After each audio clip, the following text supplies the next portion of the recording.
స్వేచ్ఛ మనం ప్రతిరోజు పీల్చే గాలిలా ఉంటుంది. అది మన కళ్ళకు కనిపించదు, కానీ దాని విలువ అగాధం.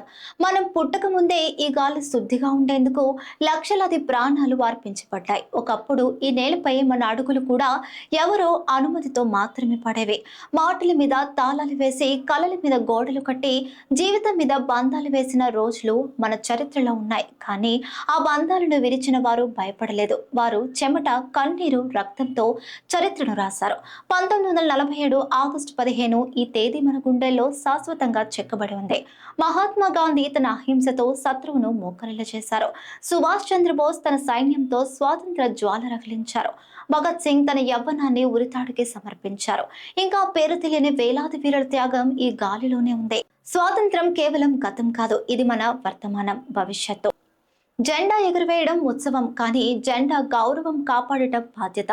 మన మాటల్లో నిజాయితీ ఉండాలి, మన పనిలో నిబద్ధత ఉండాలి, మన హృదయంలో దేశం పట్ల ప్రేమ ఉండాలి. ప్రతిరోజు మనం చిన్న చిన్న మార్పులు చేస్తేనే దేశం బలపడుతుంది.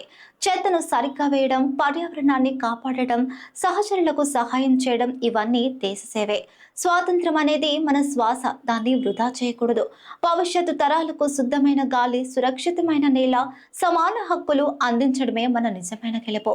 ఈ రోజు మనమంతా ఒకే మాట అనాలి: ఈ నేల నాది, ఈ గాలి నాది, ఈ భవిష్యత్తు నాదే. నేను దాన్ని కాపాడుతాను. జై హింద్.